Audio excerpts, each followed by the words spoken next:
The Make America Healthy report should piss you off.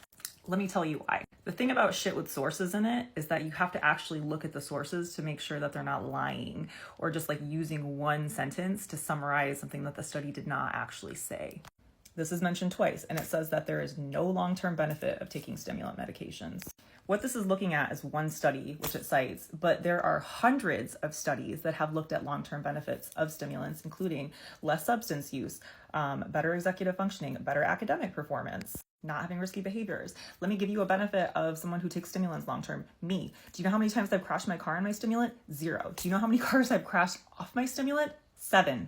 If that's not doing it, then this perspective raises concerns that practices like trauma-informed care and gentle parenting pathologize normal emotions, undermine resilience, and contribute to rising anxiety and depression rates among children and teenagers. Are children more aware of their emotions, or are they more anxious and depressed? But it's saying like socio-emotional teaching, like things like Daniel Tiger for little kids, bad. Therapy is bad. Being a gentle parent is bad. But you know what was okay is beating your kid. Here's the first part of that. Interventions like therapy and socio-emotional learning programs may weaken resilience by pathologizing normal emotions. Antidepressants lead to disabling and prolonged physical dependence and withdrawal symptoms. It gives a source. Is that true? Yes, if it's tapered too quickly. That study is actually about like you need to be very cautious about tapering that, and you can't just cold turkey a med. So it's manipulating the study. And then we're going to talk about rates of depression and unaliving, and let's just ignore the fact completely that the highest rate of that is in trans kids. It goes on to say that pretty much your medical professionals who are reading the literature are stupid. We don't actually know how to read studies because we're just brainwashed.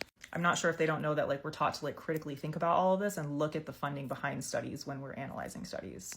And then right here, we have the reason why we're doing this Make America Healthy Again thing. It doesn't matter about like, oh, these kids aren't going to live as long, they're going to have poorer quality of life, anything like that. The far-reaching consequences they're talking about are over 75% of American youth are ineligible for military service.